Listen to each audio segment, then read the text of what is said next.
Intro: in a world where adventure shapes destiny, even the quietest heart can rise to greatness. The Hobbit is the story of Bilbo Baggins, simple hobbit who never sought danger, yet fate chose him for a quest far bigger than his fears. This is a journey of courage, magic, loss, discovery, and the truth that heroism often hides in ordinary souls. As Bilbo steps out of his comfort, Middle-earth opens before him, forests full of secrets, mountains echoing with danger, and a dragon whose fire can destroy kingdoms. His journey teaches that the smallest decisions can change the world. And now, that journey begins.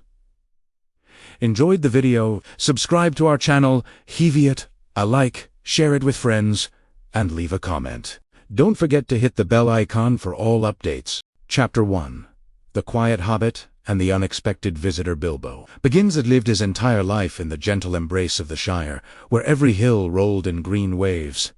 Every path led to comfort, and every day promised nothing more than calm routine. A hobbit of the Baggins lineage, he prized the simple joys.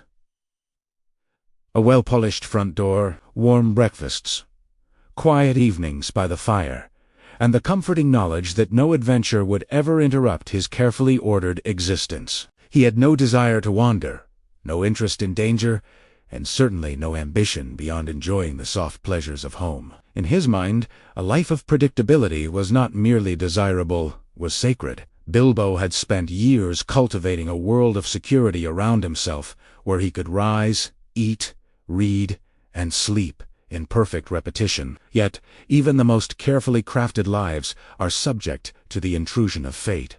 On one calm morning, when the sun spilled gold across the rolling hills, destiny knocked at Bilbo's green, round or not. Gently, but with the persistent insistence of a force that refuses to be ignored. Gandalf the Grey arrived with the slow, deliberate pace of a man who carried centuries of wisdom in his eyes and magic in his steps. His long beard swayed with each stride, and his staff tapped against the stone path with a rhythm that seemed to echo destiny itself. For a moment Bilbo froze, pipe halfway to his lips, unsure whether he had dreamt him. Gandalf's presence was simultaneously intimidating and exhilarating. The wizard spoke with warmth, yet beneath his words lay mischief, adventure, and a promise of change. He asked questions that Bilbo could not answer, questions that planted seeds of curiosity and unease in the hobbit's heart. "Good morning," Gandalf called, as though he had known Bilbo all his life. "May I step inside?" Bilbo's polite refusal was almost automatic, but his eyes betrayed a flicker of intrigue. Adventure, after all, was the one thing he had always feared, and, secretly, longed for in ways he would not admit. The Shire was quiet, and there was safety in that quiet. But Gandalf carried more than just words. He carried possibility. The following day, the peace of Bag End shattered entirely. 13 dwarves appeared, one after another, filling Bilbo's home with boisterous energy, heavy boots, and loud, confident voices. Dualin, Balin, Kili, Filidori, Nori, Ori, Oin, Gloin, Bifur, Bafur, Bombur, and their leader, Thorin, Oak, each presented themselves with grand introductions, expecting hospitality and immediately assuming camaraderie. Bilbo, overwhelmed, shuffled between the doorway, the kitchen, and the dining table, attempting to offer polite greetings while internally panicking. His quiet, predictable world had dissolved into chaos in a matter of hours. Gandalf watched with amusement, knowing that the chaos was the first step in awakening the dormant courage within the hobbit. Then came the explanation of the quest. The dwarves spoke of the Lonely Mountain, Lestressor, and a dragon named Smaug, who had taken their home by force and fire. They sought a burglar, a small and unassuming hobbit who could slip past danger unnoticed, to aid in reclaiming their ancestral kingdom. Bilbo's mind reeled. Burglar, dragon, mountains filled with gold. This was beyond anything he had ever considered, and yet a strange flicker of interest ignited deep within him. Fear, of course, dominated his initial thoughts. The very idea of leaving the comfort of Bag End, stepping beyond familiar paths and encountering trolls, goblins, and worse, was almost unbearable. But alongside the fear, there was curiosity, a soft whisper that urged him to see what lay beyond the hills. What lay beyond the Shire? What lay beyond the limitations of his own timid heart? The dwarves began singing then, a haunting song of gold, loss, and longing. Their voices filled the small home with echoes of a time long past, of glory lost and a home stolen. Bilbo, listening quietly, felt something awaken inside him. It was not courage yet, but it was a seedha understanding that the world extended far beyond his neatly trimmed hedges, and that he, small as he was, might somehow matter in it. Gandalf spoke again, softly, in a voice that carried both comfort and challenge. "Bilbo," he said, "this is your chance. You may not yet see it, but the smallest among us often plays the largest role."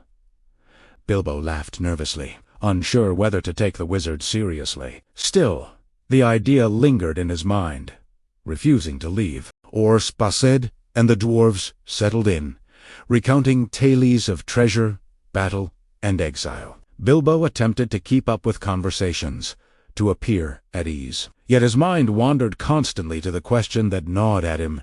Could he really leave everything behind, step into danger, and survive? That night, Bilbo lay awake, staring at the ceiling of his small room. The familiar shadows of Baggins seemed smaller somehow, as if the walls themselves could no longer contain his imagination. He pictured mountains, dragons, forests filled with unknown creatures, and rivers he had never seen. Fear wrestled with excitement, but the seed of curiosity had taken root. He thought of the dwarves, singing and laughing in the common room below, and of Gandalf, whose very presence suggested that something important, something extraordinary, awaited him. Sleep eventually found him, but it was restless, filled with dreams of wide, wild lands and challenges yet to come. When morning arrived, Bilbo rose, still hesitant, but with a new determination flickering inside.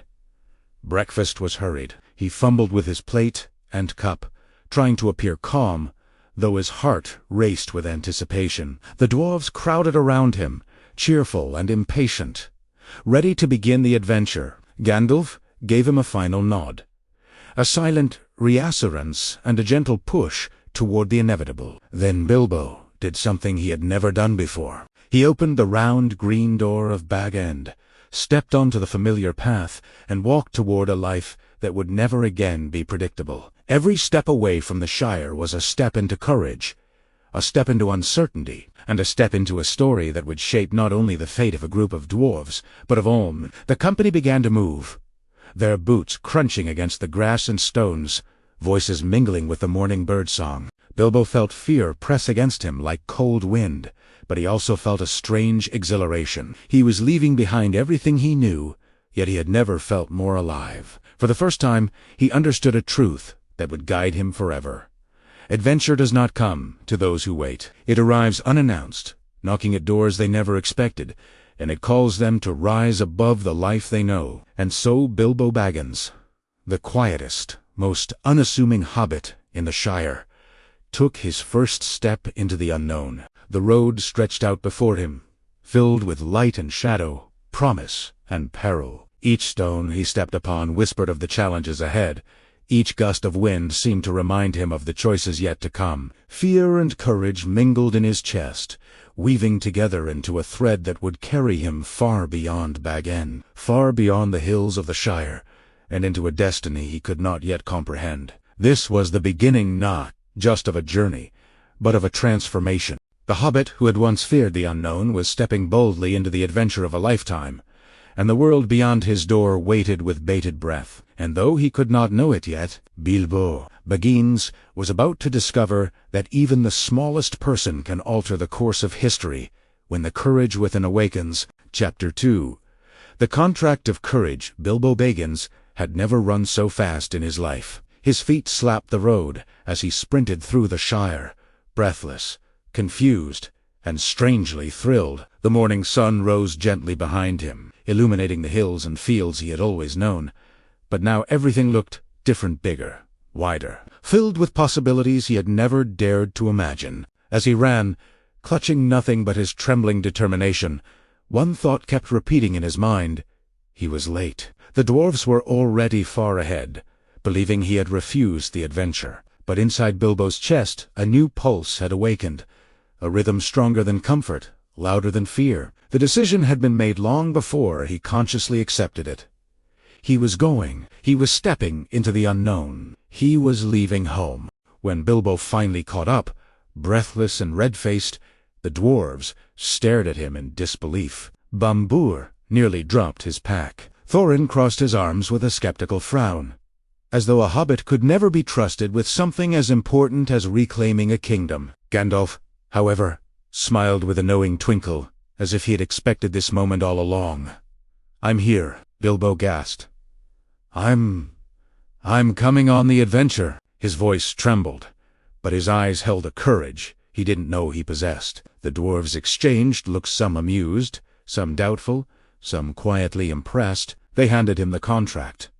A long parchment filled with complicated clauses about danger, injury, death, burial payments, and shares of treasure. Bilbo's hands shook as he unfolded it. The terms were terrifying, yet strangely thrilling. It was the first official step into a future he could not predict. As he signed his name, his heart fluttered with a mix of pride, terror, and the strange joy that comes from saying yes to something bigger than yourself. The moment his signature dried, the journey truly began. The company of dwarves marched across the rolling lands outside the Shire, singing quietly, their boots tapping with steady confidence. Bilbo followed closely, trying to match their rhythm, though every stone and uneven patch of grass felt like a personal attack on his unprepared feet. The first stretch of the journey was peaceful, almost Hintly. Rolling fields stretched endlessly, dotted with wildflowers and the occasional distant farmhouse.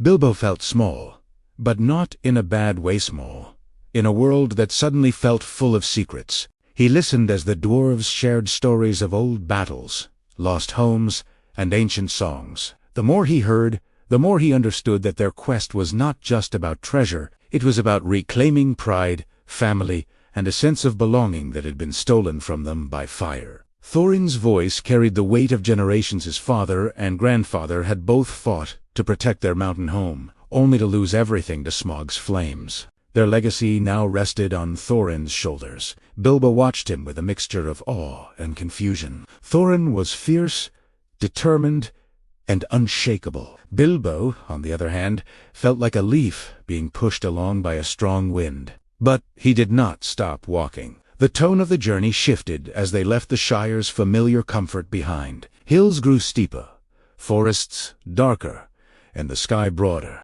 The nights became colder, the ground harder. The dwarves, used to travel, adapted quickly. Bilbo tried to hide his discomfort, though every ache in his legs reminded him how unprepared he was.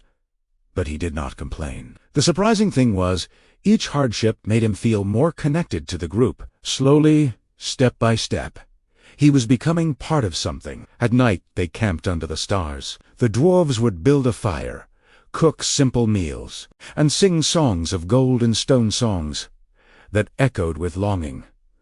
Bilbo, curled in a blanket, listened quietly. The flames reflected in their eyes, revealing not just warriors, but people carrying wounds, hopes, and burdens. For the first time, Bilbo understood the gravity of their quest. It was not an adventure for amusement. It was a journey built on grief and determination, and he was now part of it. One evening, as the wind howled across the hills, Bilbo sat beside Gandalf. The wizard watched the horizon with thoughtful eyes. "You're doing well," Gandalf said softly. Bilbo blinked, surprised. "I don't feel like I am," he admitted. "Everything is new and strange. I feel out of place." Gandalf smiled in that mysterious way that felt both comforting and unsettling. Courage often begins that way. You don't have to feel brave to be brave. Bilbo looked into the fire, absorbing the words. Something inside him settled, not confidence, but a quieter strength, the kind that begins in the heart before it reaches the hands. The company continued onward, passing through farmlands, rocky hills, and narrow paths leading toward wilder territory. Connectivity built with every shared meal, every challenge, Every moment of silence they walked through together. Bilbo learned small skills.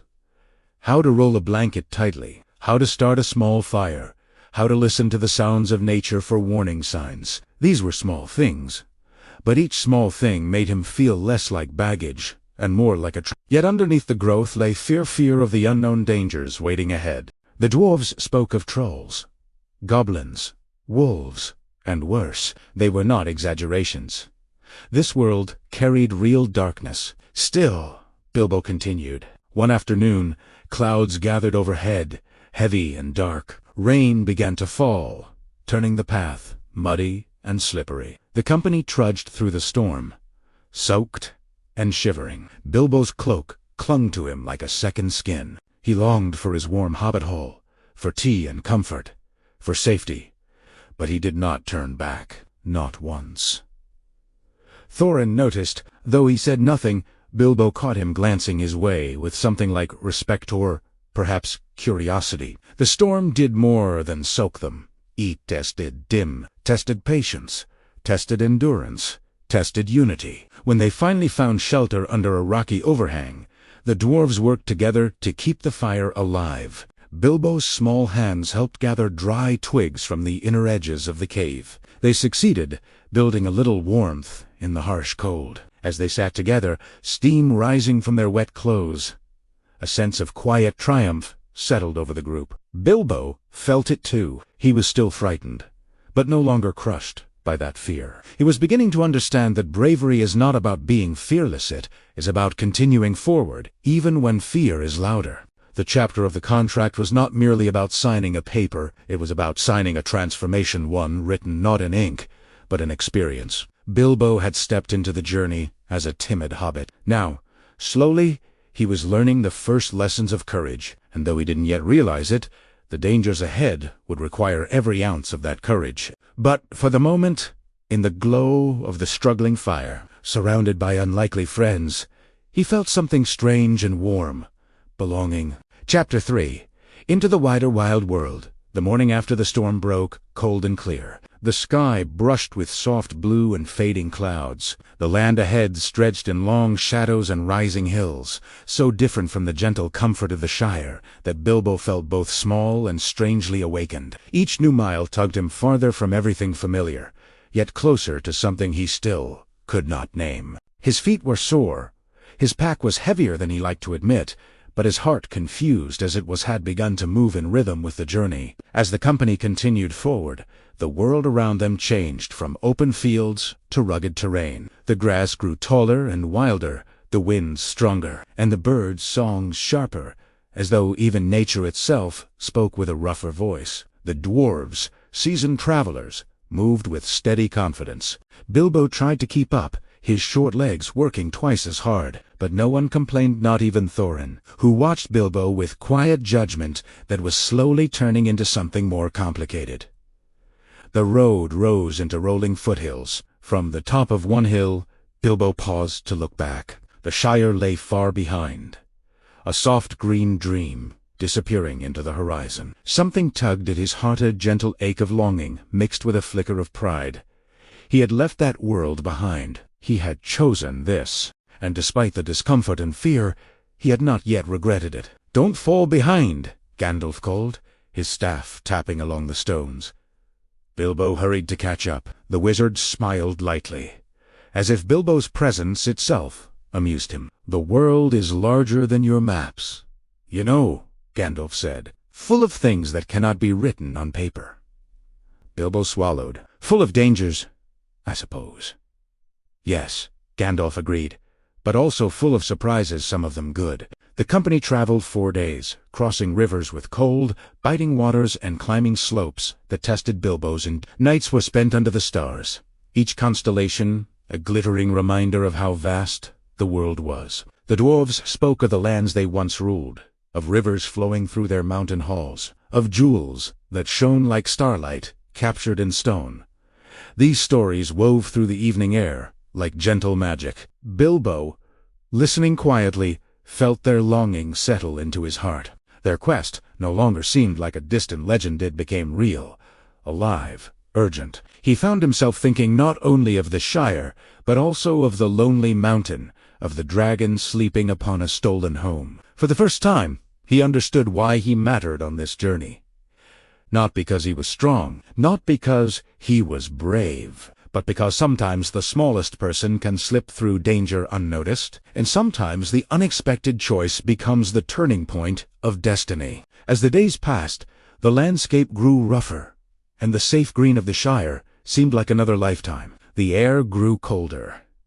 Forests loomed larger. The skies seemed endlessly wide. Bilbo learned to tie knots properly, to secure his pack, to walk silently on uneven ground. They were small lessons, yet each one strengthened him in ways he had never imagined. Meanwhile, the dwarves continued their songs of ancient mountains and ringing hammers that echoed through stone halls. The music rose from their chests like old memory given breath. Bilbo did not know their language well, but the emotion pressed deeply into him. He was beginning to understand them, beginning to feel connected. One evening they reached the edge of the great valley of Riven. The air shifted softer, lighter, filled with a strange music drifting through the wind. Waterfalls shimmered on distant cliffs, and the mountains surrounding the valley glowed with a gentle silver light. The path dropped sharply into a land that seemed untouched by darkness. "Elves!" Gandalf whispered, as the company paused to take in the breathtaking sight. "This is their hidden home." Bilbo stared, awestruck. He had heard tales of elves, beautiful, immortal beings with ancient wisdom and mysterious ways, but he had never imagined such a place could be real. When they reached the valley, laughter and soft singing greeted them. Elves appeared from behind trees, their movements graceful and light. They teased the dwarves playfully, singing songs that blended humor with beauty. The dwarves grumbled, but even their annoyance was softened by the peaceful atmosphere. Bilbo felt something inside him open like a flower, turning toward the sun. The elves' voices wrapped around him, reminding him of stories he had only heard in whispers. They led the company to a grand hall lit by lanterns shaped like stars. A feast awaited them: warm, fragrant food, fresh bread, sweet fruits, and clear waters that tasted purer than anything Bilbo had ever drunk. It was not like dwarf feasts, heavy and loud. Elven meals carried a quiet, magic soft light, quiet music, and a feeling of calm that settled deep in the soul. Lord Elrond, wise and noble, welcomed them. His presence filled the hall with a calm strength, as if he carried centuries in his eyes, but bore them with grace. When Gandalf showed him the map, Elrond studied the moon runes with great care. "These," he said slowly, "can only be seen by the light of a crescent moon."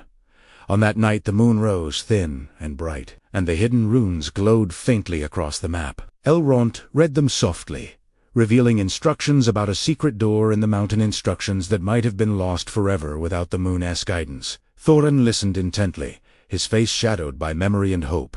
For him, this knowledge was not merely useful, it was sacred.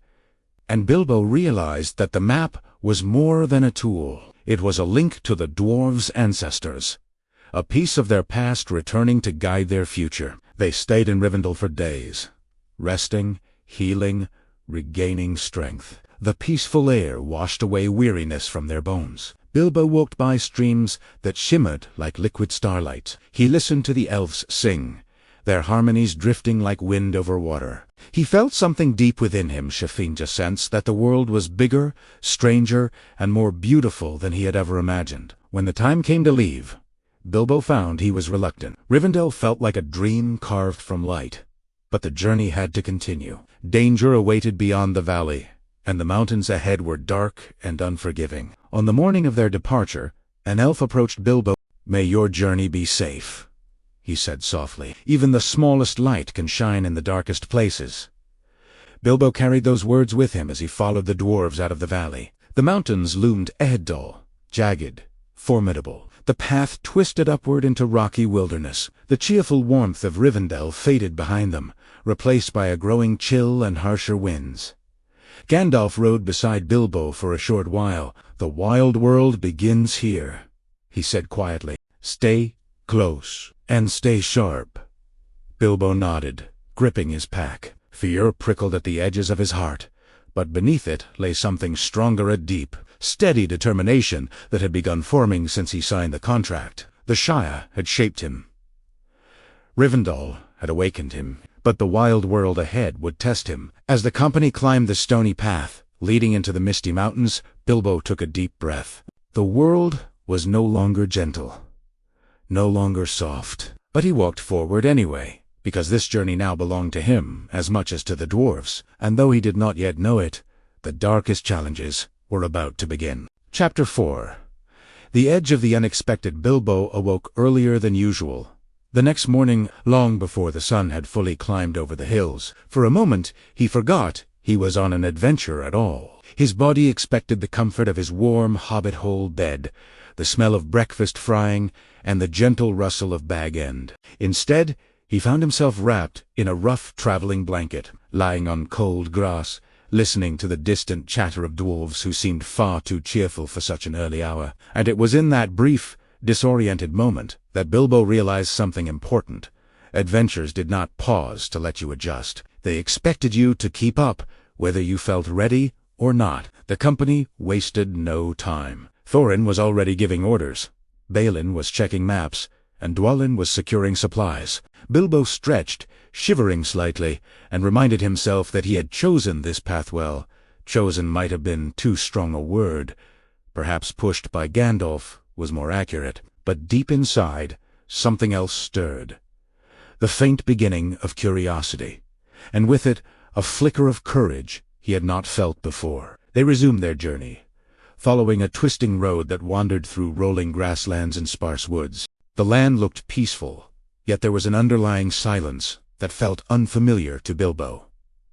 At home, there was always some distant soundbirds, carts, laughter, windmill, creaks, but here, everything felt wide and watchful. The world was larger than he had ever imagined, and though it unsettled him, it also drew him in with a strange force. As the hours passed, the company shared stories to lighten the mood.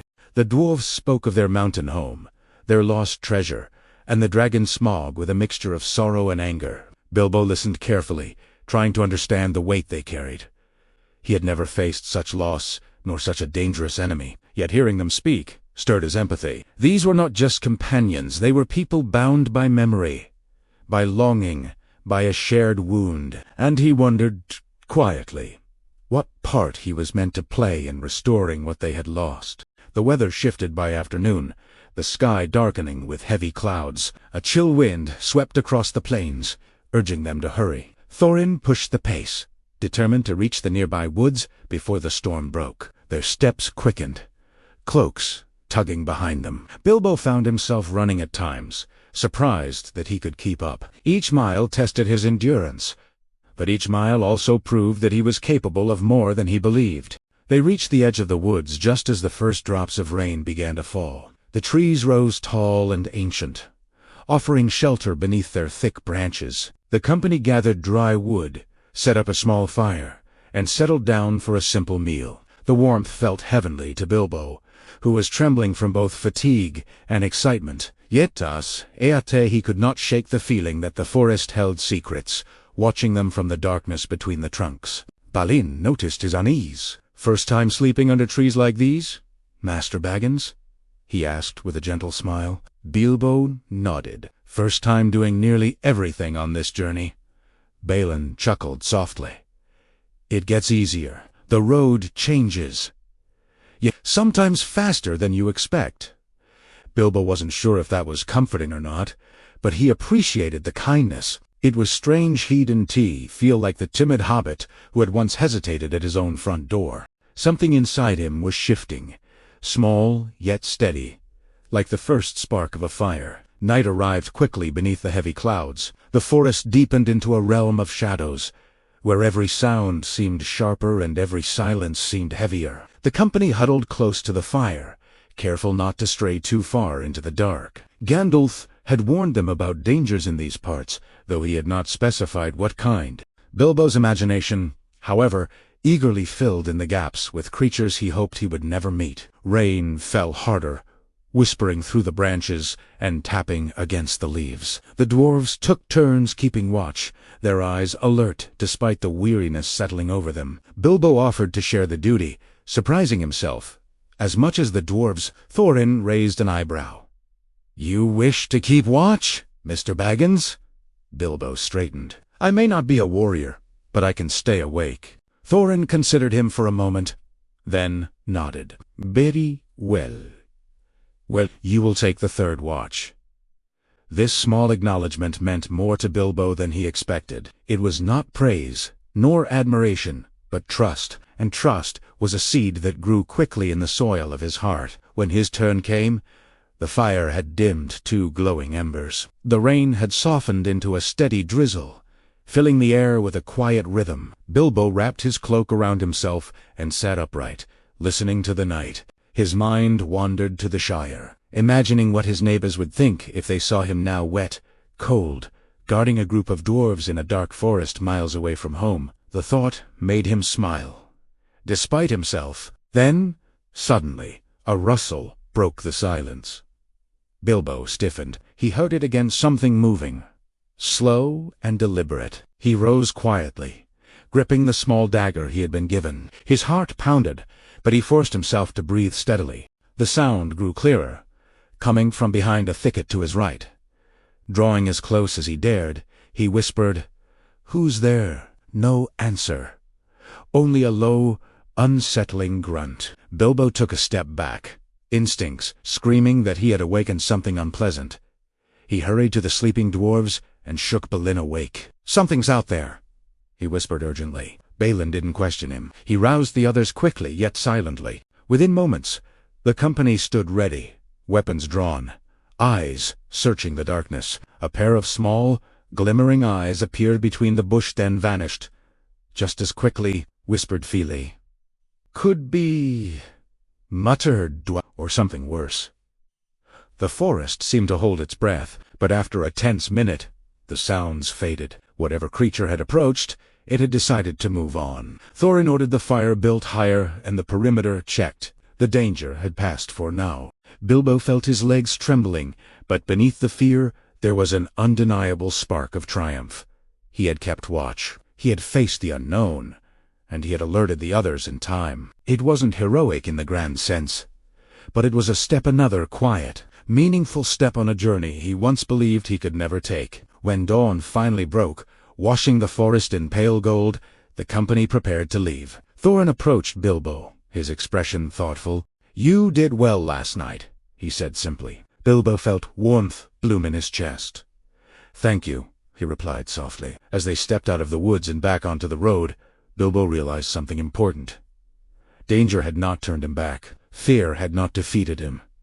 The unknown had not swallowed him. Instead, each challenge had carved new strength into him, strength he didn't know he possessed. And as the mountains rose faintly in the distance, huge and mysterious, Bilbo felt for the first time that he might truly belong on this journey. Not because he was a burglar, not because he was useful, but because he was willing to grow, to try, and to walk forward even when the path frightened him. That, he understood now, was the real beginning of adventure. Chapter 5. Shadows in the hills. Bilbo walked with a steadier step than before, though the memory of the forest nights still echoed in his mind. The morning air was crisp, carrying the fresh smell of rain-washed earth. The company moved with renewed determination, for the hills ahead marked the beginning of more difficult terrain. Gandalf, who had disappeared the day before, had not returned yet, and though the dwarves trusted he would meet them again, his absence cast a thin layer of unease over their journey. Bilbo felt it most of all. Gandalf had been his comfort, his guide, a reassuring presence in the midst of unfamiliar dangers. Without him, Bilbo felt as though one of the pillars holding up his courage had quietly slipped away. Still, he pressed on, telling himself that adventures rarely waited for anyone to feel ready. The ground became uneven as they approached the foothills. Sharp stones jutted out between tufts of grass, and the wind grew cooler. The dwarves spoke less, saving their breath for the climb. Thorin, always determined, marched at the front, with his eyes fixed on the rising slopes. Bilbo followed behind, doing his best to keep pace while adjusting to the increasingly rugged path. As the company rose higher, the view behind them spread into a wide green patchwork of fields and forests. It reminded Bilbo how far from home he truly was. The Shire felt like another world now, gentle and distant, a place wrapped in comfort and quietness. Here, the land was wild and demanding, testing every step, every breath, every ounce of resolve. But something inside him had shifted. Instead of longing for Bag End, he found himself growing curious about what lay ahead. He was still afraid, of course, but not the same kind of fear. This fear made him alert, alive, attentive. It whispered danger, but also possibility. By midday, the clouds had returned, darkening overhead. The wind picked up, pushing against them, as if urging them back the way they'd come. The dwarves grumbled, trying to shield themselves from sudden cold bursts. Balin looked up at the sky with concern. "Storm again." "Perhaps," he murmured. "We must find shelter before it breaks." Thorin agreed, scanning the rocky landscape for a safe place to rest. "There should be caves around these hills," he said. "We'll find one large enough for the company." They searched as the clouds thickened and the first rumbles of thunder rolled across the sky. The hills rose steeply around them, dotted with boulders and jagged. Then, just as the rain began to drizzle, Fili shouted, "Over there!" Ahead, a shallow cave formed beneath a large stone ledge. It wasn't very deep, but it would shield them from the storm. Grateful, the company hurried inside just as heavy rain burst from the clouds. The wind howled outside, carrying sharp sprays of cold water that stung the skin. Inside, the cave felt damp but safe enough. The dwarves settled, lighting a small fire to warm themselves. Bilbo sat near the edge, watching the storm lash the hills. Nature felt powerful, heron tamed, and unpredictable. It filled him with awe and discomfort in equal measure. As the storm raged on, the dwarves began to relax. Some unpacked a small meal, others mended gear or checked their weapons. Bilbo, however, couldn't shake a growing sense of unease. Something about the cave felt wrong. Not dangerous exactly, but strange, as though the air carried a faint whisper of movement where no wind should be. He mentioned it to Balin quietly. "I feel like this place is not empty." Balin frowned. "Caves echo, Master Baggins. The storm may be playing tricks on your ears." Bilbo nodded, though not convinced. The sound had felt too deliberate, too alive. "Os passed." Passed, the storm outside finally softened. Though the sky remained heavy, Thorin decided they would rest until the clouds cleared completely. "Traveling slippery ground in darkness is foolishness," he said. The company agreed. As night settled, the dwarves drifted into sleep one by one, exhausted from the long climb. Bilbo tried to rest as well, but the uneasy feeling only grew stronger.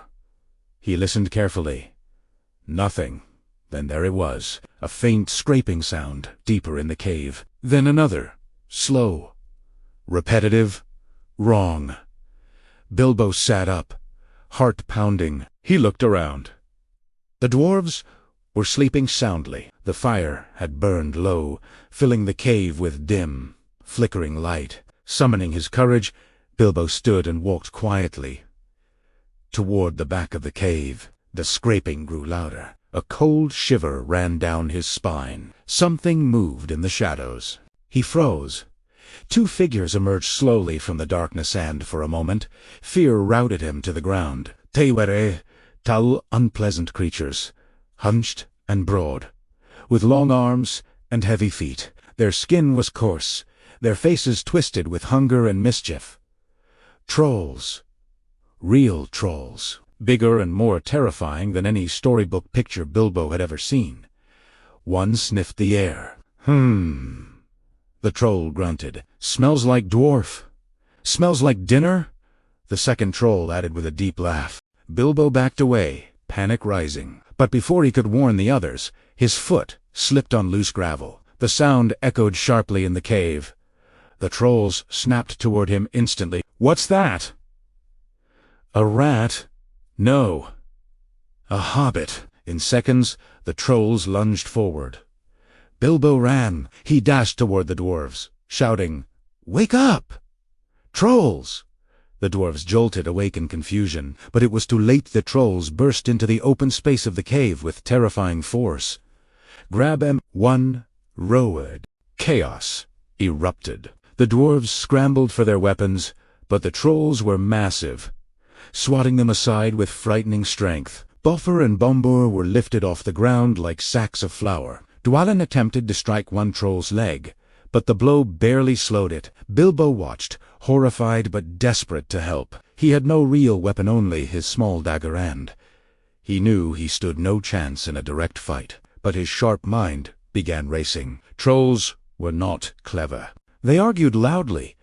They got confused easily, and they were impatient. Gandalf had once hinted that using your wits could defeat creatures much larger than you. And suddenly, Bilbo saw an opportunity. The trolls were quarreling over how to cook the dwarves, roast them, boil them, mince them, or even make soup. Bilbo stepped forward cautiously and shouted, "You can't cook them like that!"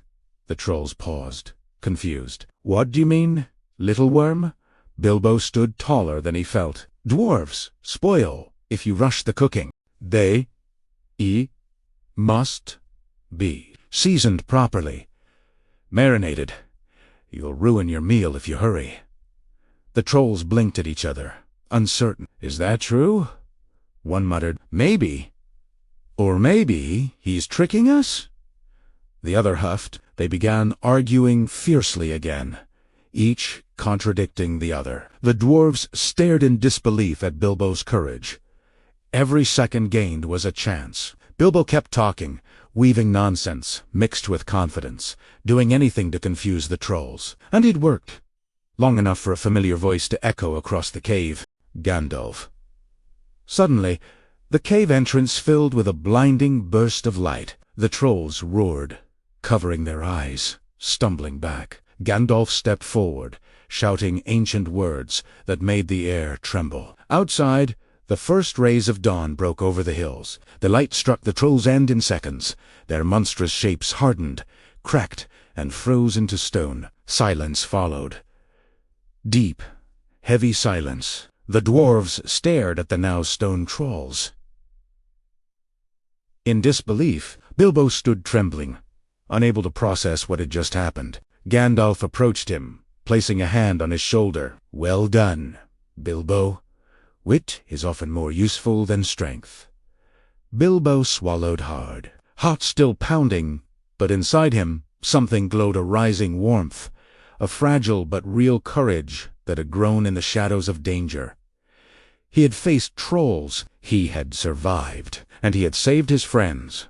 Not with might, but with his mind. Adventure, he realized, was shaping him one frightening, extraordinary moment at a time. Chapter 6. Goblins in the dark tunnels. The misty mountains loomed ahead, jagged and shadowed, their peaks cutting sharply against the pale sky. For the company, these mountains represented more than just a physical barrier. They were the threshold into a realm of unknown danger. Bilbo, trudging behind the dwarves, felt a chill creeping deeper than the morning wind. Each step over loose stones and uneven ground echoed with an ominous sense of anticipation. Even the most experienced dwarves seemed subdued, their usual songs silenced by the mountain's looming presence. Bilbo's mind raced with the tales Gandalf had hinted at: dark tunnels, underground creatures, and dangers that thrived in shadow. He tried to steady his breathing, reminding himself that he had survived forests,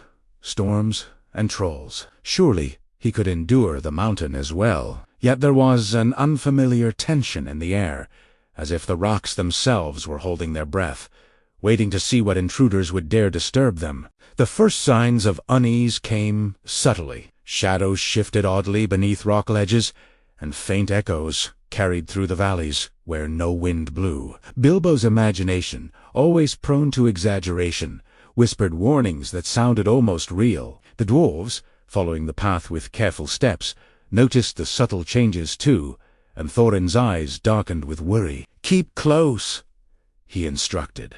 "Every stone and shadow may hide a threat."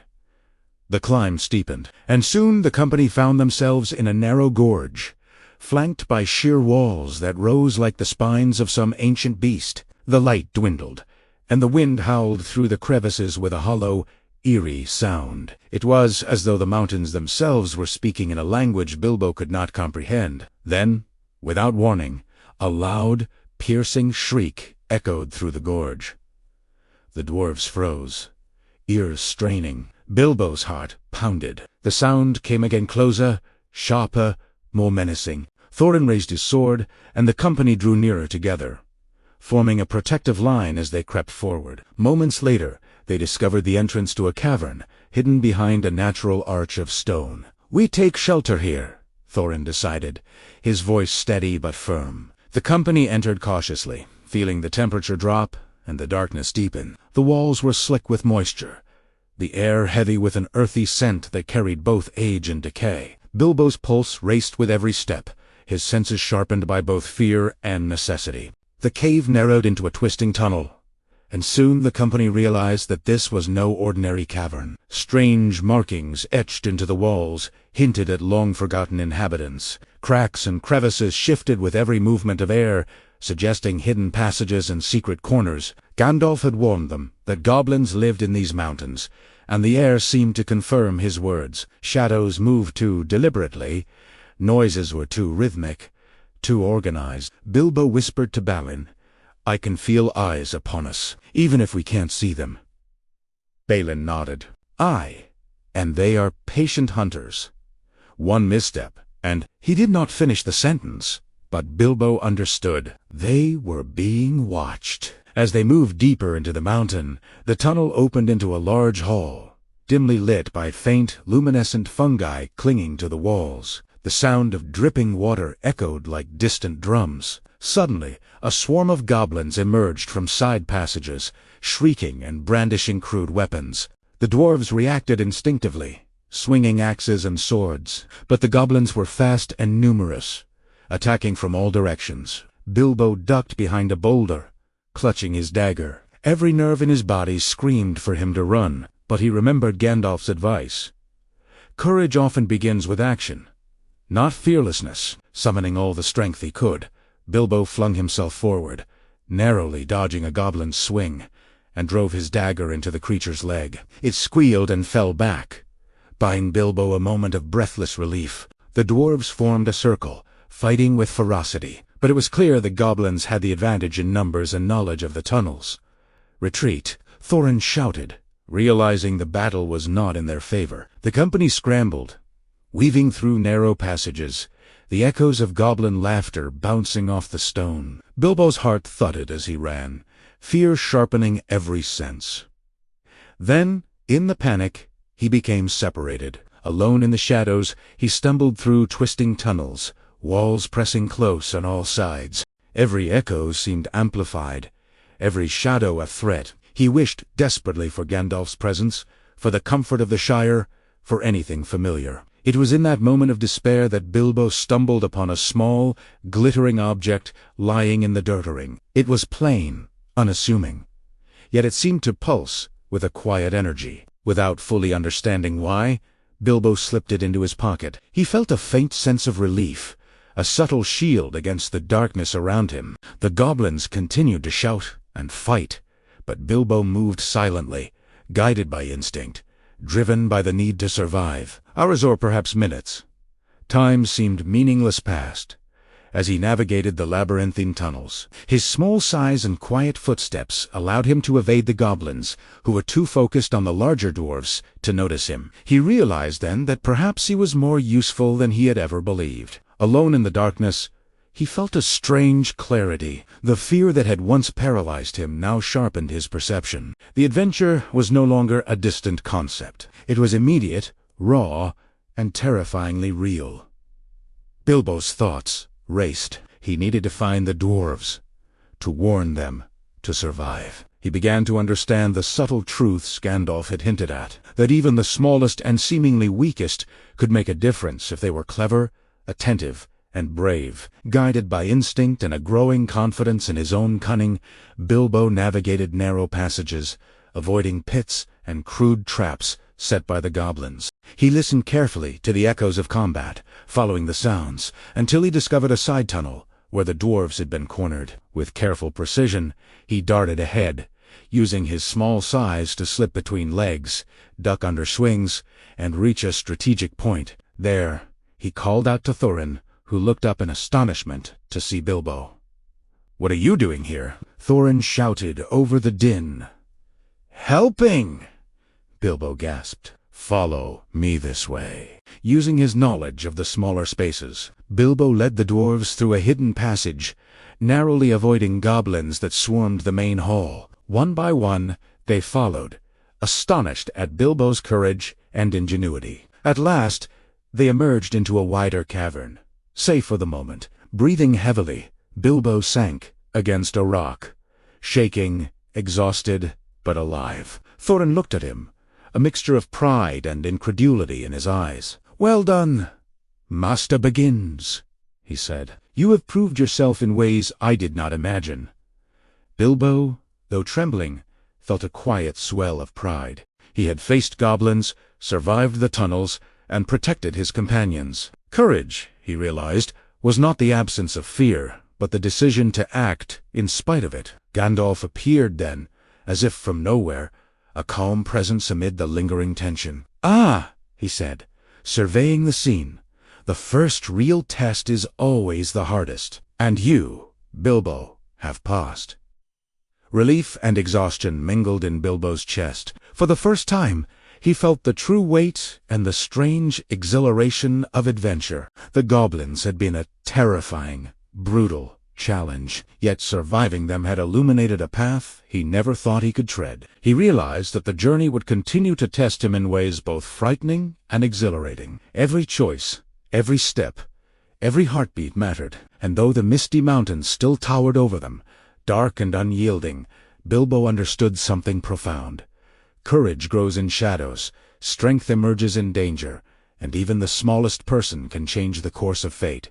That night, as the company rested in the cavern's relative safety, Bilbo sat quietly, fingers brushing the ring in his pocket. The tunnel's darkness had taught him lessons he could not yet articulate. Fear, he realized, was not a chain but a compass pointing the way toward growth, bravery, and the unexpected hero within. And though the goblins were defeated for now, the mountains held many more secrets, many more dangers, and many more tests for a hobbit who had once been content with a quiet life. Bilbo Baggins, trembling yet unbroken, understood that nothing would ever be the same again. Chapter 7.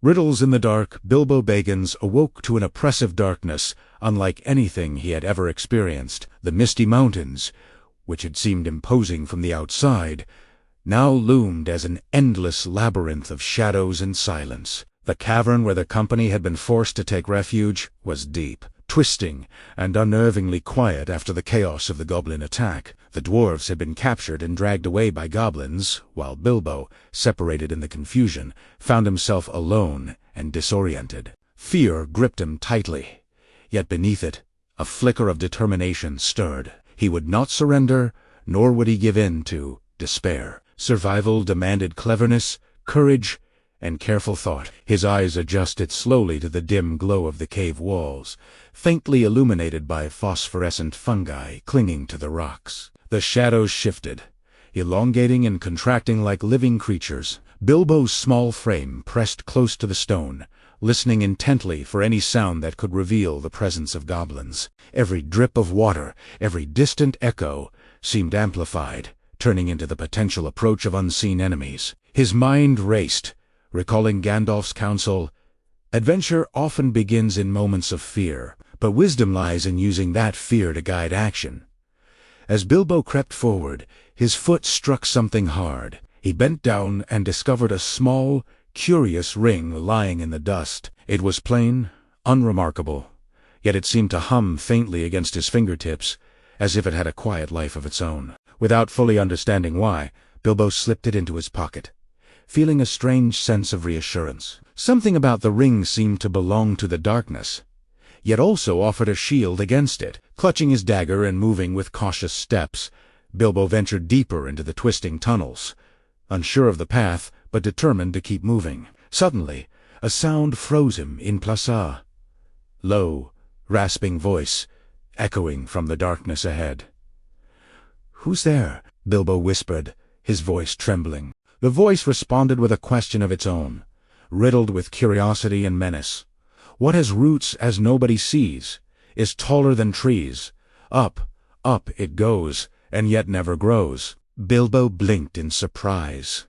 This was no ordinary goblin it spoke in riddles. He realized immediately that cleverness, not strength, would be required here. Swallowing his fear, he answered cautiously, "A mountain."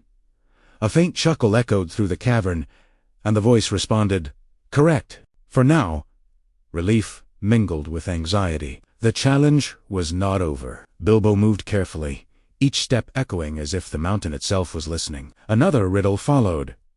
Voiceless it cries, wingless flutters, toothless bites, mouthless mutters. The answer came to him almost instinctively. The wind. The unseen presence laughed quietly, approvingly. Bilbo realized he was not speaking with a goblin at all, but with a creature unlike anything he had known. Small, wiry, and pale, Gollum emerged from the shadows, his large, luminous eyes reflecting both hunger and cunning. Bilbo's heart raced. This creature was dangerous, clever, and unpredictable, yet it had offered him a lifeline, the chance to survive through wit and careful thinking. Gollum and Bilbo engaged in a tense exchange of riddles, each question a test of intelligence, patience, and courage. Bilbo's fear never fully disappeared, but he discovered something vital within himself. His mind could be as sharp as any sword, and sometimes that alone was enough to navigate peril. The darkness, once oppressive, became a theater for his cleverness. Every correct answer brought a spark of confidence. Every pause, a reminder of the stakes. Hours seemed to stretch into an eternity as the riddling continued.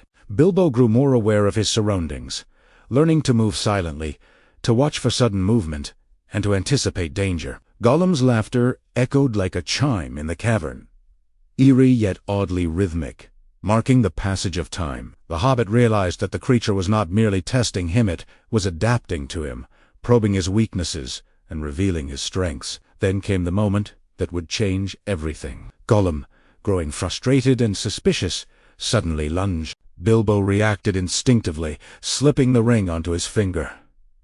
Instantly, he vanished from sight. The darkness seemed to wrap around him, yet he moved unhindered, invisible to the creature that had pursued him. The thrill of invisibility mingled with fear and excitement. Bilbo realized that the ring was more than a simple trinket. It was a tool, a key to survival, and perhaps the first gift of true power he had encountered on his journey. Using the ring, Bilbo navigated the labyrinthine tunnels with caution and cleverness. He evaded Gollum's grasp, slipped past treacherous drops, and eventually found the path that led him toward the exit of the mountain. The echoes of the creature's voice faded, leaving only the dripping of water and the low rumble of distant tunnels.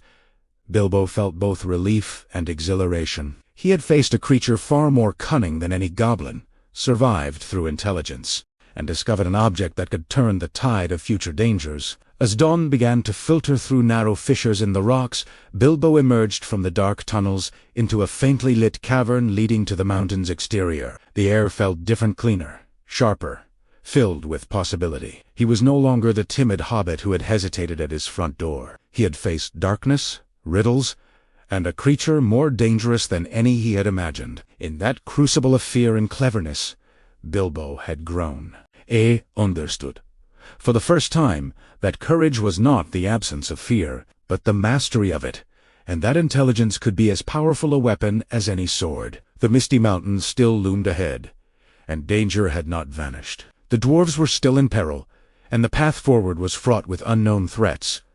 But Bilbo felt a new sense of agency.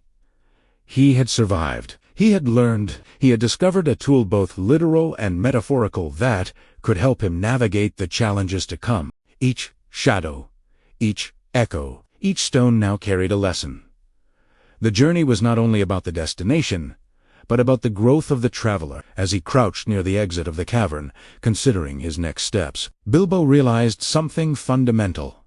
Adventures do not merely test strength or skill, they reveal the hidden depths of the self. In facing the darkness, in solving riddles and evading danger, he had discovered courage, ingenuity, and a capacity for quick thinking that even he had doubted. He was no longer merely a hobbit from the Shire. He was a participant in a larger story, one that demanded action, wit, and bravery. Stepping into the dim morning light filtering through the rocks, Bilbo adjusted his pack and took a deep breath. The misty mountains had tested him, shaped him, and shown him that even the smallest person could confront seemingly insurmountable obstacles. Gollum's riddles, the darkness, and the peril had become a crucible, forging a new resilience within him. And though he did not yet know what lay ahead, he walked forward with the quiet assurance of one who had glimpsed the strength within himself. Bilbo Baggins, who had once feared adventure and clung to comfort, had begun to transform. The journey had begun to reshape not only his path through the mountains, but his understanding of courage, cleverness, and the subtle power of wit over brute force. In the shadows of the misty mountains, in the company of danger and riddles, the hobbit had learned the first true lesson of adventure, that the smallest person, armed with courage and intelligence, could tip the scales of fate. Chapter 8. The Power of Alliances. Uniting the unlikely, no leader can rise alone. Even the strongest, wisest, or most visionary must learn the art of alliances. Pál Atreides' journey on Arrakis teaches this harsh truth.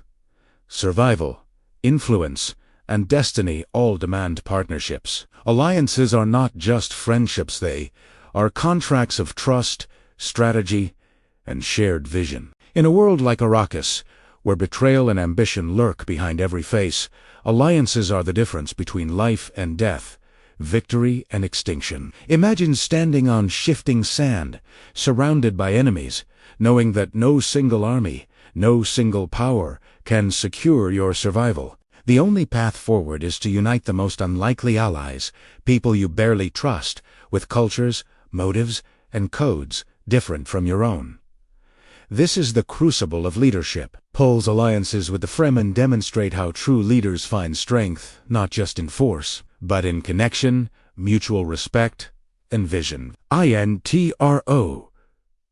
The necessity of allies. Arrakis is harsh, but its greatest danger is human ambition. The Harkonnens, the Emperor, the Guild, even potential traitors within House Atreides. Every faction seeks control. Paul's survival and his path toward leadership depend not only on his personal courage, discipline, and clarity, but also on his ability to recognize potential allies and earn their trust. This chapter explores how alliances function as both a political tool and a moral test, forcing leaders to balance pragmatism with ethics, patience with decisiveness, and strategy with empathy. Strength main argument. The core lesson is simple but profound. Leadership is magnified through alliances. A leader who can unite diverse forces becomes unstoppable. Paul learns that allies are not just a resource, they are extensions of his vision. They bring knowledge, skills, and perspectives that he alone could never possess. The challenge lies in building these alliances without compromising core principles or losing the trust of those who already follow you. Flow. Paul's strategic and emotional growth chapter, Flow, follows Paul's journey from initial suspicion to understanding, respect, and eventual unity with the Fremen. 1. Lesson. Observation before trust. Before alliances can be formed, Paul must study the Fremen, their habits, values, customs, and unspoken rules. Every interaction is a test. He observes their survival techniques, their rituals, their discipline. He listens, asks questions, and proves his own worth. Leadership insight. Alliances are built on respect, not fear. Leaders must first understand before expecting loyalty. 2. Lesson. Shared vision is the core of unity. Paul realizes that a shared purpose binds allies stronger than fear or force. With the Fremen, he discovers they value freedom from oppression. They revere the desert, its dangers, and its mysteries. They are ready to follow someone who understands and respects their way of life. Paul aligns his vision with theirs, not to dominate, but to lead. This alignment transforms a survival pact into a powerful coalition. 3. Lesson. Risk is part of leadership. Uniting with the Fremen is not without risk. Outsiders rarely gain their trust. Mistakes could destroy potential allies or turn them against Paul. Yet leadership demands calculated risk. Paul must act decisively, showing courage and integrity to earn loyalty, while remaining aware of possible betrayal. Leadership insight. Fear of risk cannot prevent necessary action. Strategic risk defines leaders. 4. Lesson. Alliances are strength multipliers, with the Fremen as allies. Paul's influence grows exponentially. Their knowledge of the desert ensures survival. Their combat skills turn him into a formidable force. Their loyalty amplifies his strategic power, allowing him to challenge enemies far stronger in conventional terms. This proves a timeless principle. A leader's strength is multiplied when guided by trust, mutual respect, and shared goals. Connectivity. Link back to thesis. Every lesson in alliances connects to the central thesis. Leadership demands clarity, courage, and responsibility. Clarity. Understanding who can be trusted and how. Courage. Risking oneself and others to build a coalition. Responsibility. Ensuring the welfare of all allied groups. This connectivity ensures the essay remains coherent while reinforcing Paul's development as a leader. Alliances test character and values. Forming alliances is not only strategic, it tests values. Paul faces pressure to manipulate, deceive, or coerce the Fremen to gain their power, but he refuses shortcuts. His ethics guide his actions. Alliances must be mutual, respectful, and honorable. This moral discipline strengthens his legitimacy, proving that leadership is about influence, not control. The symbolism of Fremen alliance. The Fremen symbolize more than manpower. They embody resilience, wisdom, and alignment with nature. By earning their loyalty, Paul demonstrates that leadership requires empathy, understanding, and integration with forces larger than oneself.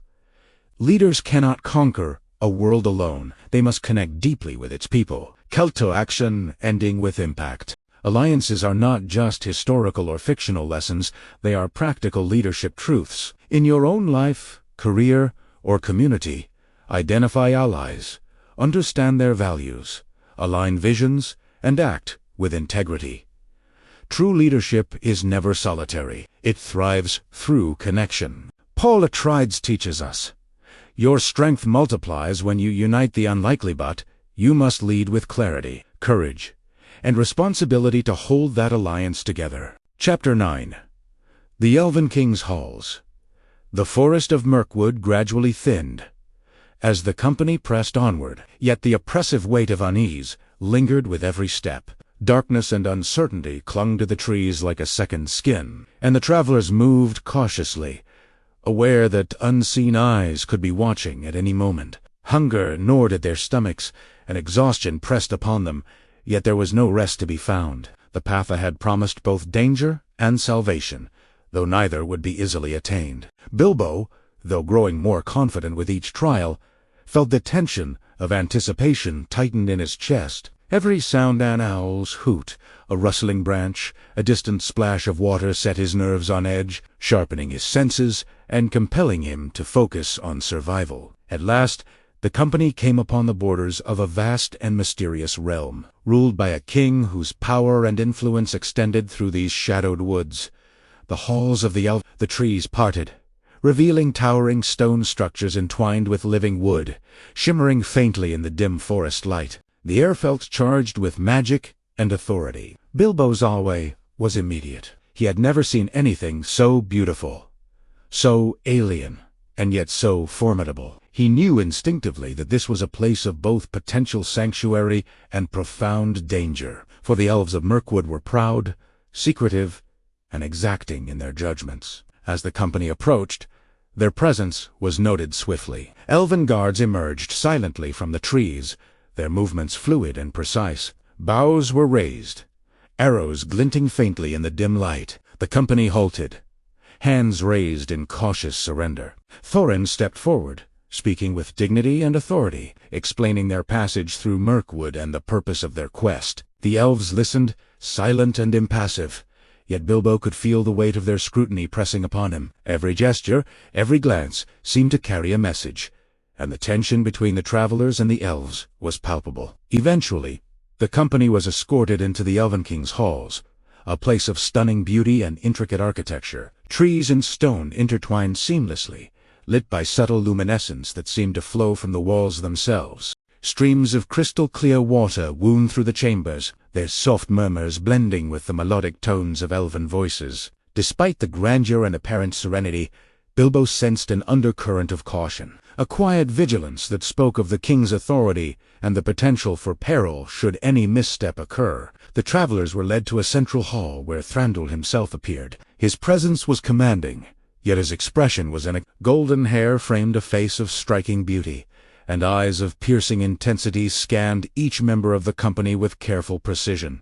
Bilbo felt a mixture of fear and admiration. The king's gaze seemed to penetrate not only his outward appearance but the hidden depths of his thoughts and intentions. The hall was silent, heavy with expectation, as Thorin spoke on behalf of the company, requesting aid and safe passage. Thranduil listened patiently, then spoke in measured tones, revealing both wisdom and the weight of authority.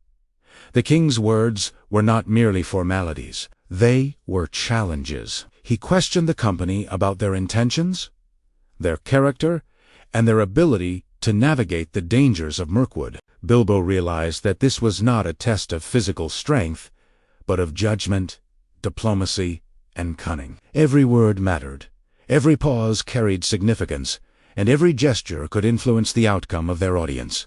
Bilbo, though nervous, observed closely, learning from the subtleties of the elves' behavior. He understood that survival and success in this realm depended on insight, tact, and careful attention to the unspoken rules of interaction. Despite the king's imposing presence, Thranduil's demeanor was not entirely unkind. He provided the company with food and rest, allowing them to recover from their long and arduous journey. Yet even in these moments of apparent generosity, caution remained paramount. The elves' hospitality was layered with expectation. Respect and careful conduct were required at every turn. Bilbo observed how the dwarves struggled with this subtlety, their impatience and bluntness sometimes clashing with the elves' refined sensibilities. He realized that diplomacy, patience, and awareness were as crucial as courage and strength in the adventurer's toolkit. As night fell within the halls, Bilbo wandered quietly along the edges, absorbing the strange, almost ethereal atmosphere. The light shimmered softly, reflecting in the gentle ripples of water that coursed through the chambers. He could hear the hushed conversations of the dwarves, speculating about the king's intentions and the potential outcomes of their plea for assistance. Bilbo, however, found his mind occupied with more personal reflections. Each trial thus far, the trolls, the goblins, the spiders, had honed his abilities, but the encounter with the Elven King introduced new dimensions: diplomacy, perception, and the subtle navigation of authority. The adventure was no longer only about survival. It was about wisdom, strategy, and understanding the complexities of the wider world. Then, unexpectedly, the company was led deeper into the halls, where Thranduil addressed them once more. He imposed restrictions on their movements, emphasizing that Mirkwood was a realm of his authority, and all who passed through must respect its boundaries. Bilbo felt a mixture of relief and unease. Relief that they had not been imprisoned or harmed, and unease because even within apparent safety, danger lingered in the form of potential missteps or misunderstandings. The forest, it seemed, was mirrored within the Elven King's halls. Beauty intertwined with peril, serenity layered with authority, and hospitality intertwined with strict expectations. During their stay, Bilbo observed more than he participated. He noted the subtle gestures of the elves, the patterns of their speech, the unspoken rules that governed their society. Each observation reinforced a growing understanding within him. Intelligence, patience, and awareness could be as potent as courage in navigating a world full of unknown forces. He also reflected on his own growth. The timid hobbit who had hesitated at the threshold of Bag End was now an active observer and participant in a complex social and political environment, capable of understanding nuance and subtlety. Despite the grandeur and relative safety of the Elven King's halls, Bilbo and the company knew they could not linger indefinitely. Their quest remained urgent, and the path ahead was fraught with danger. Thranduil's restrictions served as a reminder that while some obstacles could be mitigated through diplomacy and tact, others required courage, cleverness, and perseverance. Bilbo's experiences within Mirkwood had prepared him for this reality, teaching him that adaptability, observation, and strategic thinking were as crucial as physical strength in confronting the challenges ahead. As the night deepened, Bilbo rested lightly, his mind alert to the lessons of the day. The Elven King's halls had offered both shelter and insight, revealing the power of authority, the necessity of caution, and the importance of wisdom in the face of potential threats. Each moment within these walls reinforced the growing sense of responsibility he carried not only for his own survival, but for the well-being of the entire company. Bilbo recognized that adventure demanded more than courage. It required intelligence, perception, and a careful balance between action and patience. By dawn, the company was ready to continue their journey. They departed from Thranduil's halls with provisions, guidance for the path ahead, and a renewed sense of purpose. Bilbo walked among the dwarves, his confidence strengthened by the experience. He had witnessed the interplay of power, authority, and diplomacy firsthand, and understood the subtle strategies that could influence outcomes in ways that brute force could not. The forest of Mirkwood still stretched ahead, dark and challenging, yet Bilbo now faced it with a measure of wisdom and preparedness that had been forged through repeated trials. Each step forward reinforced a critical truth.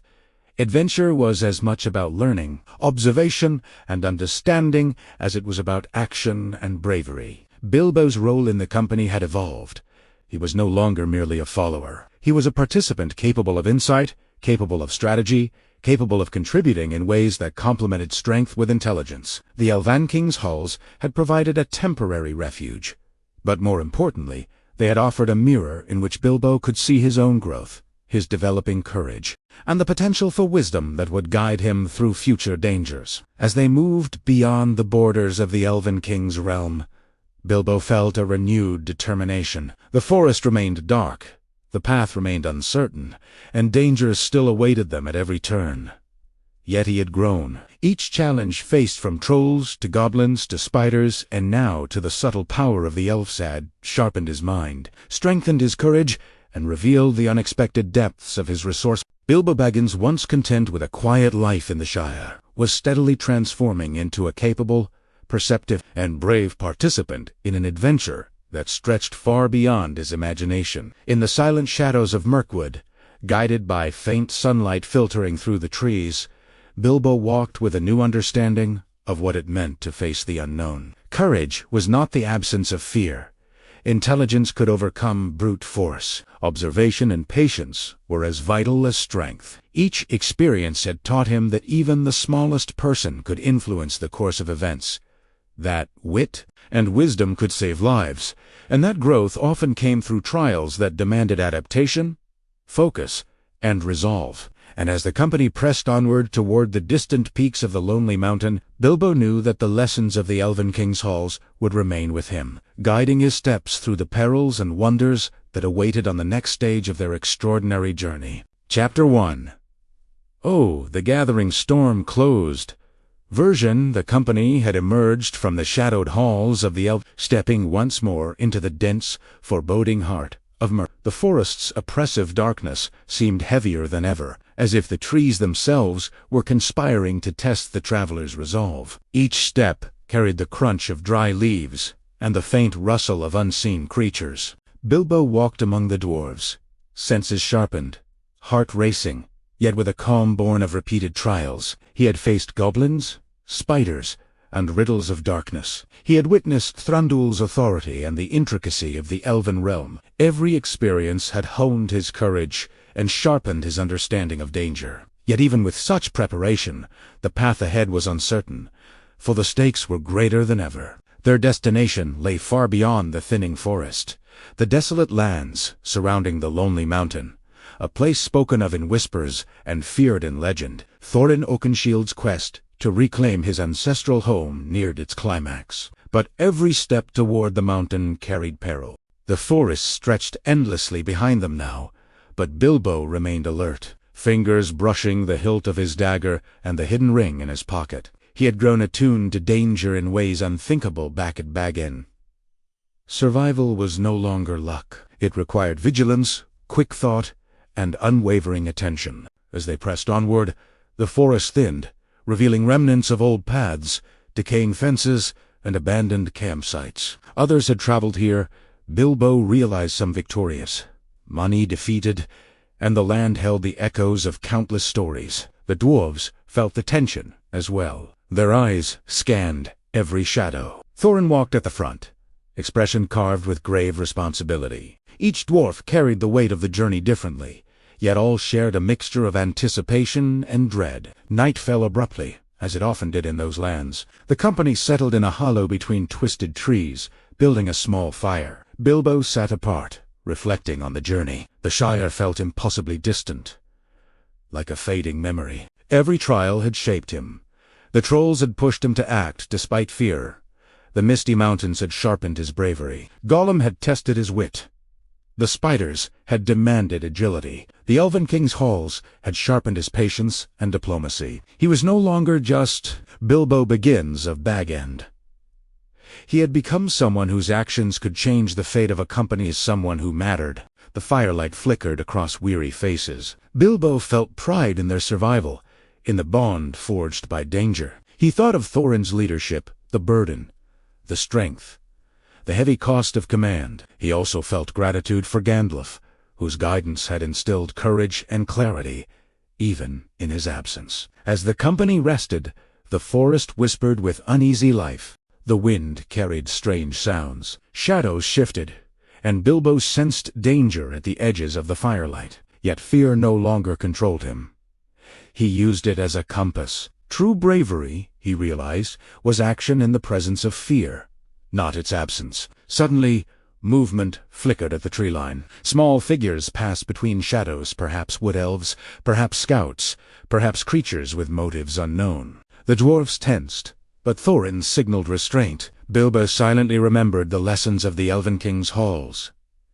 Diplomacy, perception, and patience could prevent disaster as effectively as steel. As the night deepened, Bilbo felt the journey's weight on his shoulders. His body was tired, his mind alert, yet his spirit remained steady. Each ordeal had revealed new strengths, resilience, resourcefulness, and the courage to confront fear directly. These qualities, he knew, would be crucial as they neared the mountain guarded by Smaug, a dragon of ancient wrath. Dawn crept slowly across the canopy. The company packed and pushed forward, aware that the final approach to the lonely mountain would test them in ways they had yet to imagine. Bilbo touched the ring in his pocket, reminded of the darkness he had outwitted and the dangers he had survived. The landscape shifted as they advanced.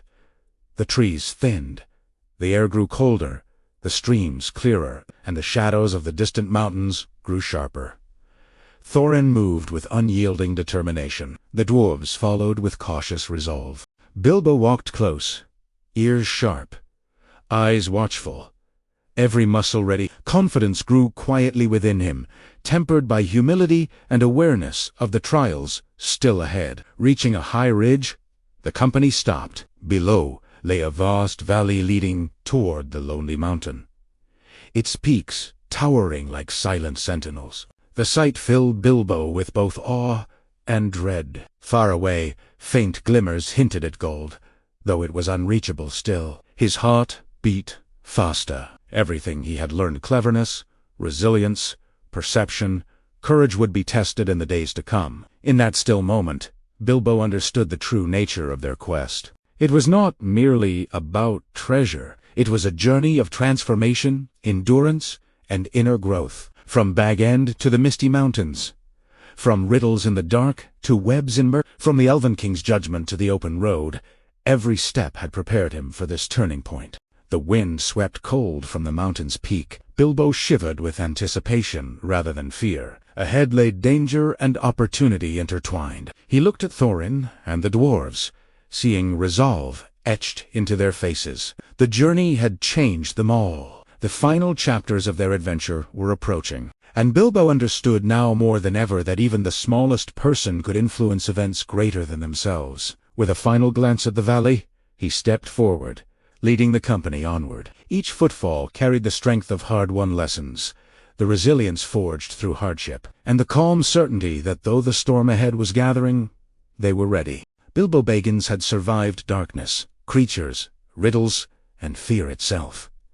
He had grown braver, wiser, sharper, and now, as they walked toward the looming shadow of the lonely mountain, he carried within him the quiet but unbreakable resolve that would guide him through the defining moments still to come. Chapter 11.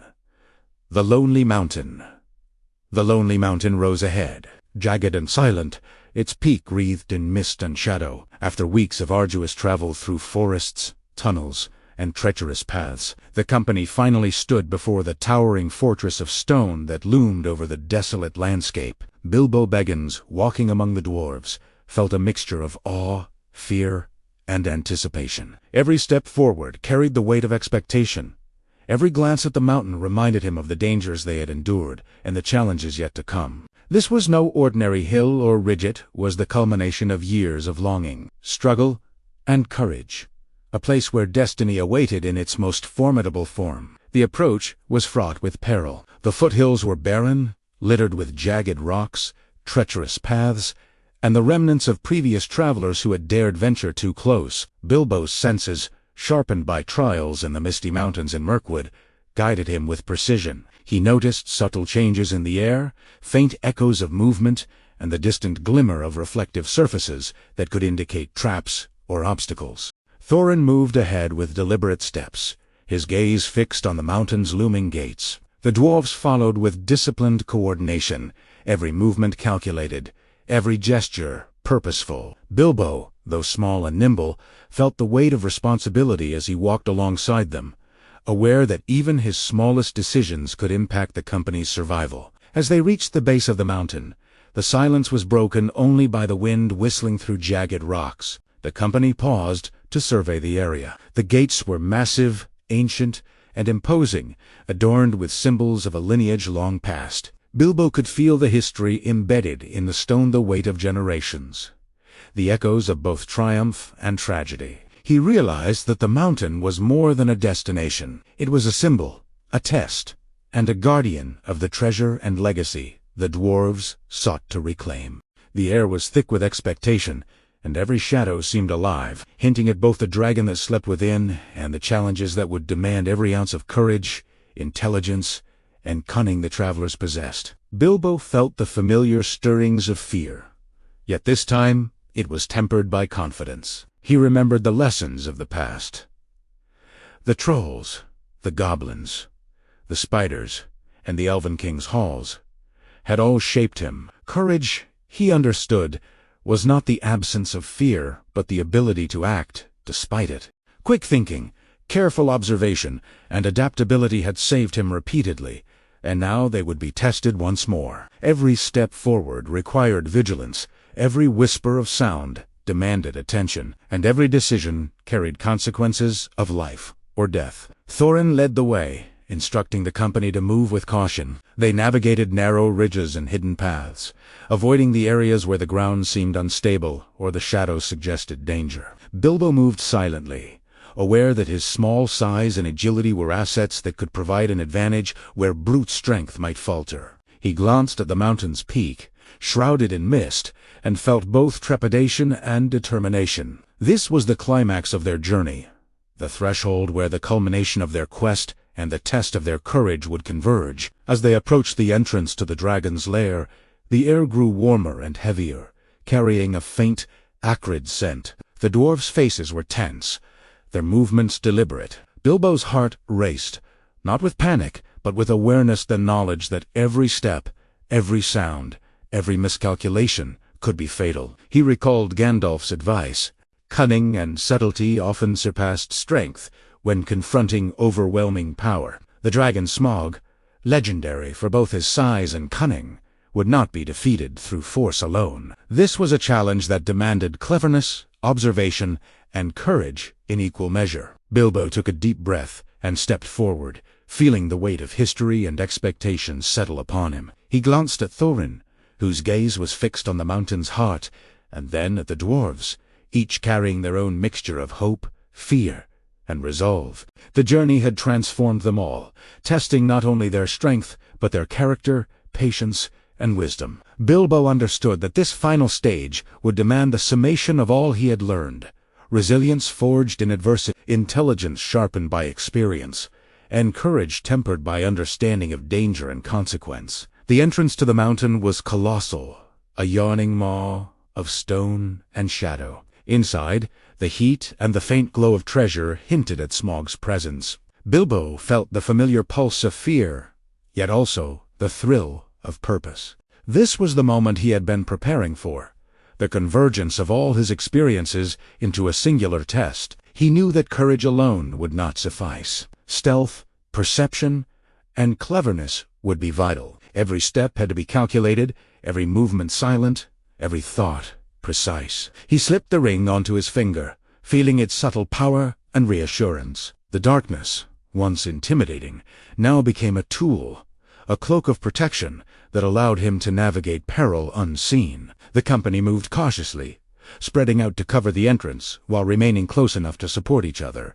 Bilbo's small frame allowed him to explore paths and openings that were inaccessible to the larger dwarves. Every corner held potential danger, every shadow suggested movement, and every glimmer of light could conceal the dragon's watchful eyes. He remembered the spiders of Mirkwood, the riddles of Gollum, and the lessons of the Misty Mountains. Each encounter had taught him patience, awareness, and the value of quick, decisive action. Now, these lessons converged in the shadow of the lonely mountain, guiding his every step. As they ventured deeper, Bilbo noticed the treasure scattered across the cavern floor. Gold coins, ornate gems, and ancient artifacts that gleamed faintly in the dragon's dim light. The sight was both mesmerizing and dangerous. He knew that Smaug's presence would make any attempt to claim the treasure perilous, yet it also represented the culmination of the dwarves' long quest. Thorin's determination was palpable. The weight of legacy, honor, and family history pressed upon him. Bilbo felt the responsibility of his role intensify. He was no longer merely a participant in the journey. He was a vital actor in ensuring its outcome. Suddenly, a low rumble resonated through the cavern. The dragon stirred. Bilbo's pulse quickened, and he felt the familiar tension of fear sharpened by awareness. He slipped quietly from the dwarf's sight, observing Smaug from a distance. The dragon's massive form coiled among the treasure, eyes glinting with intelligence and suspicion. Every movement of the creature was calculated, every glance precise. Bilbo understood that confrontation would require cunning, subtlety, and courage. Brute force alone would not succeed. He recalled Gandalf's words. Knowledge and perception are as vital as strength when facing overwhelming power. Bilbo's small frame moved silently, weaving between columns of golden shadow. He observed Smaug carefully, noting his reactions, temperament, and vulnerabilities. Every glance, every flicker of the eye, revealed insight. He realized that courage in this moment meant more than confronting danger. It meant understanding it, anticipating it, and acting with intelligence. Each breath was measured, each movement precise, as Bilbo navigated the cavern with both stealth and purpose. The encounter with Smaug, though still distant, marked the beginning of the climactic stage of their quest. Bilbo felt a surge of clarity. Every trial, every danger, every lesson had prepared him for this moment. The timid hobbit who had once feared stepping beyond Bag End had become a courageous, perceptive, and resourceful participant in an adventure of epic proportions. He understood the stakes, not only the treasure, but the survival, honor, and destiny of the dwarves, himself, and the wider world, connected to the mountain's legacy. The company waited, tense and alert, as Bilbo assessed the dragon's movements. He felt the gravity of leadership, the weight of responsibility, and the necessity of precise judgment. The lessons of the Misty Mountains, Mirkwood, and the Elven King's halls converged. Courage, intelligence, patience, observation, and resourcefulness were essential.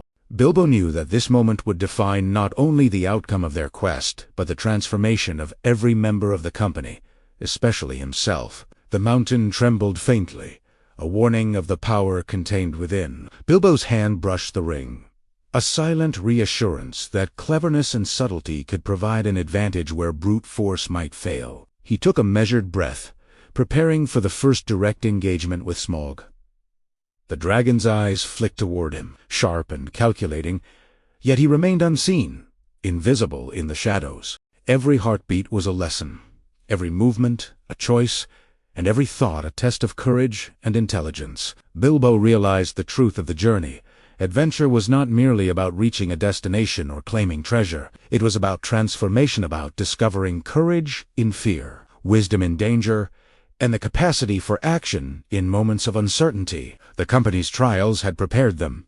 And now, standing at the threshold of the lonely mountain, Bilbo understood the culmination of all their experiences. This was the moment that would test their limits, shape their destinies, and reveal the hidden depths of their courage, cunning, and resilience. With silent determination, Bilbo stepped further into the mountain, ready to confront the dragon, ready to act with intelligence and bravery, and ready to prove that even the smallest person could shape the course of events in ways both profound and lasting. The final stage of the quest had begun, and the lessons of every prior challenge would guide him through the shadows, toward destiny, and the ultimate test of courage and cunning in the heart of the lonely mountain. Chapter 12.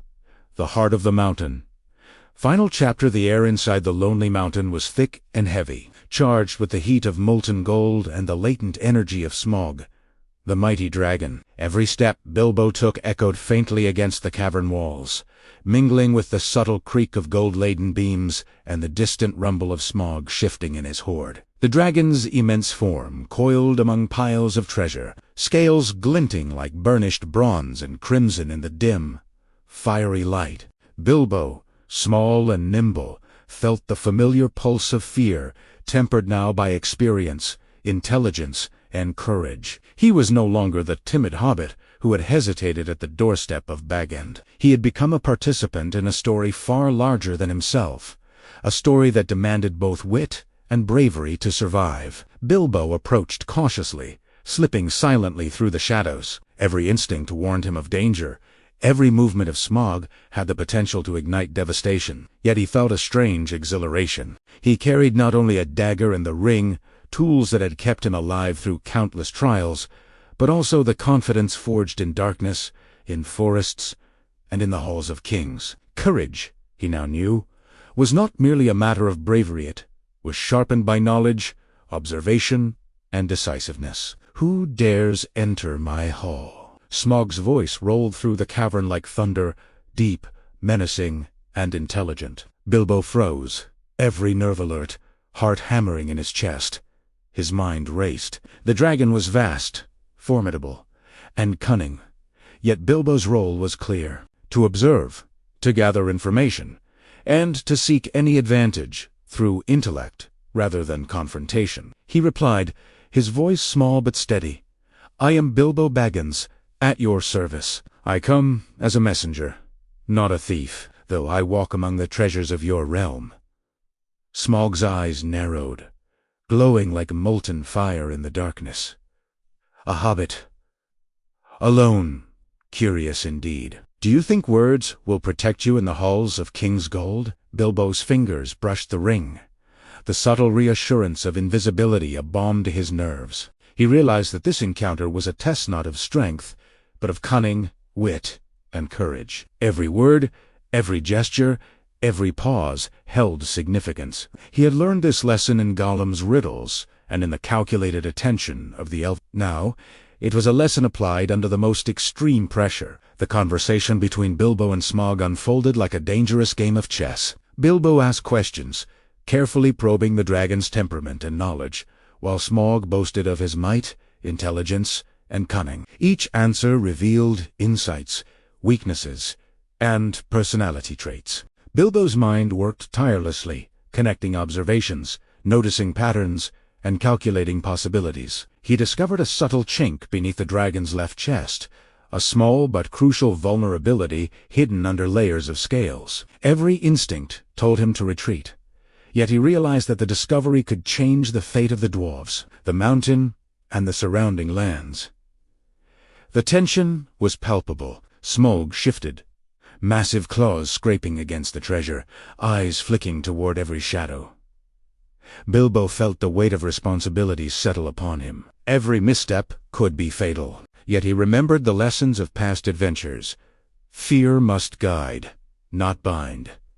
Intelligence must lead. Courage must act decisively. Using subtlety and calm, he asked further questions, keeping Smaug distracted while carefully noting the dragon's movements and reactions. The moment demanded precision, patience, and quick-thinking qualities honed through months of perilous travel. After what seemed an eternity, Bilbo withdrew, moving silently through the cavern, careful to leave no trace. The dwarves, waiting outside, listened with tensed anticipation as he recounted the dragon's vulnerabilities. Thorin's eyes glimmered with both hope and greed, a reminder of the complex intertwining of desire, duty, and leadership. Bilbo realized that courage was not only about confronting danger directly, but also about the wisdom to act strategically, balancing bravery with prudence. The path to reclaiming Erebor required both valor and careful judgment. In the following days, the company worked to plan the final stages of the reclamation. Thorin's determination was unwavering, yet Bilbo's insight and subtle guidance became increasingly vital. He suggested strategies, observed enemy patterns, and shared intelligence gained from his encounter with Smaug.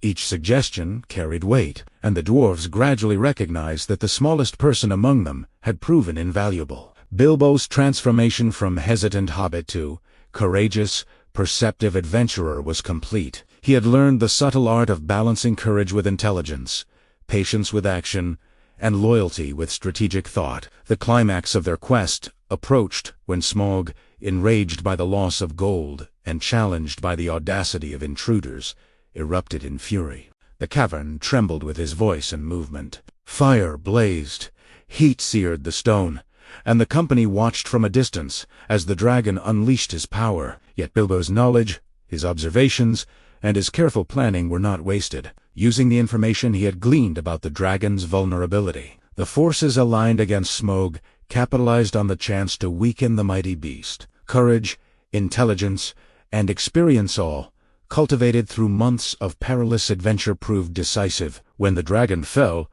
the mountain trembled with the aftermath. Silence replaced the roar, and the cavern settled into an uneasy calm. The company entered cautiously, reclaiming treasures and witnessing the enormity of what had been won and at what cost. Thorin's face reflected triumph, relief, and a solemn awareness of the dangers they had faced. Bilbo, though exhausted, felt a quiet satisfaction. Every fear confronted, every riddle solved, every danger navigated had led to this moment. He realized that adventure was transformative, shaping character, courage, and wisdom far beyond the pursuit of gold or glory. Yet the resolution was more than a physical conquest. Bilbo observed the changes within himself: confidence, courage, intelligence, and moral discernment, all tempered by humility and experience. He understood the importance of loyalty, the weight of leadership, and the necessity of careful judgment. Each trial, from trolls to goblins, spiders, and dragons, had been a lesson in patience, observation, courage, and strategic action. The journey was a crucible, in which fear became mastery, uncertainty became understanding, and inexperience became wisdom. The company lingered in Erebor, reflecting on the journey, the losses, and the triumphs. Thorin began to contemplate the responsibilities of leadership, the consequences of greed, and the need for justice in the aftermath of conquest. Bilbo, ever perceptive, observed both the successes and flaws of those around him, recognizing that courage and intelligence alone were not enough. Moral judgment and empathy were equally vital. He understood that his role in the adventure was not simply to survive or gather treasure, but to act as a guide, observer, and contributor to the larger purpose that bound the company together. In the quiet moments, Bilbo wandered through the halls, touching the walls of stone and gold, reflecting on the journey that had brought him here. He remembered Baggins, the quiet life left behind, and the timid fear that had once constrained him. That fear had been transformed into courage. Hesitation had become decisiveness. Ignorance had become awareness. The lessons of trolls, goblins, spiders, and Dragonzol Comband had forged a hobbit capable of confronting challenges that would have seemed insurmountable mere months earlier. As he prepared to leave the mountain, Bilbo felt a mixture of nostalgia, relief, and wisdom.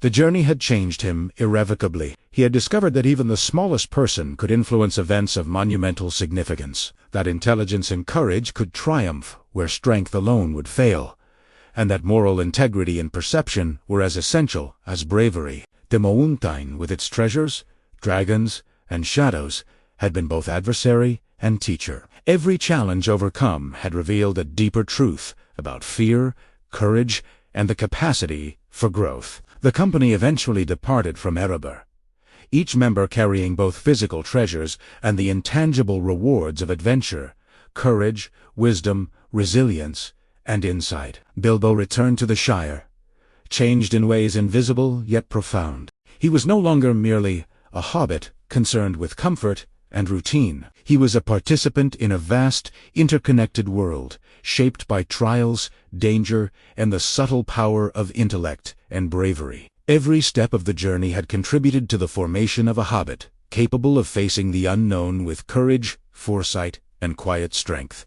Bilbo's final reflections on the adventure highlighted the ultimate truth of his journey, that the value of an adventure is measured not merely in treasure or success, but in the transformation it brings.